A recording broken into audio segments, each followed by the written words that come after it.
আমি এখন 30 সেকেন্ড কথা বললেই বুঝে যাই যে এই ক্লায়েন্ট টাকা দেবে নাকি আমাকে ঘোস্ট করবে। আমার অভিজ্ঞতা থেকে আজকে আপনাদের বলবো কিভাবে কাজ শুরু করার আগেই খারাপ ক্লায়েন্ট চিনবেন।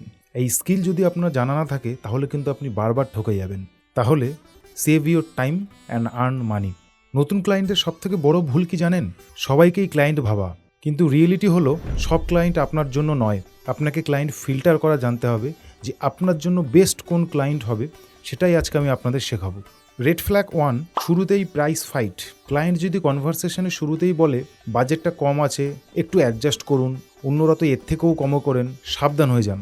কারণ ভালো ক্লায়েন্ট সবসময় আগে নিজের ভ্যালু দেখে এবং চিপ ক্লায়েন্ট আগে প্রাইস দেখে, সে আপনার সাথে দর কষাকষি করবে। রেড ফ্ল্যাগ 2, আগে আপনার কাজ দেখান, একটা স্যাম্পল ডিজাইন দিন, দেন আমরা আপনার সাথে কাজ করব। এটাই হলো সবথেকে বড় ভুল। 80% ক্ষেত্রে ক্লায়েন্ট আপনার স্যাম্পল ডিজাইনটা নিয়েই ইউজ করে ফেলে এবং সে ফেরত আসে না। রেড ফ্ল্যাগ 3, এক্ষুনি ডিজাইন চাই, 1 ঘন্টার মধ্যে ডিজাইন চাই, কিছুক্ষণের মধ্যে দাও। এক্ষেত্রে ক্লায়েন্টের প্ল্যানিং মোস্টলি দুর্বল থাকে এবং পেমেন্ট ডিলে করার চান্স 90% ক্ষেত্রে বেড়ে যায়।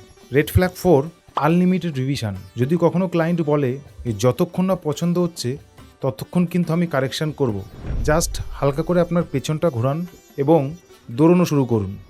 এই ধরনের ক্লায়েন্ট থেকে 100 হাত দূরে থাকুন। তাহলে এবার আমি সলিউশনগুলো বলছি। সলিউশন 1, সবসময় কাজ শুরুর আগেই একটা প্রফেশনাল ব্রিফ ক্লায়েন্টের থেকে নিন। ব্রিফ রিলেটেড অনেক ডিসক্রিপশন আমি এর আগের ভিডিওতে করেছি, প্লিজ সেগুলো দেখে নেবেন।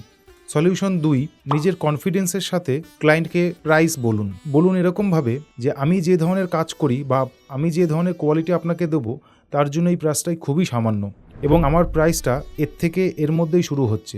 দরকার পড়লে নিজের কোয়ালিটির কাজ অনুযায়ী প্রাইস রেঞ্জ সেট করে দিন, যাতে ক্লায়েন্টের বুঝতে সুবিধা হয়। বার্গেনিং করার আগে ক্লায়েন্টের মধ্যে একটা প্রাইস সম্পর্কে ধারণা হয়ে যাবে।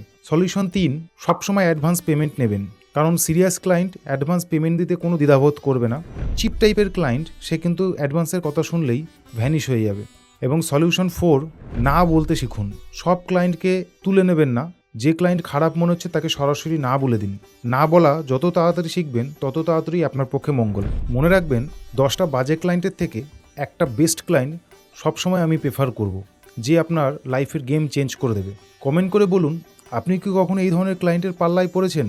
ক্লায়েন্ট, ডিজাইনার এবং ক্লায়েন্ট সম্পর্কিত আরও ভিডিওর জন্য সাথে থাকুন আমাদের। ধন্যবাদ।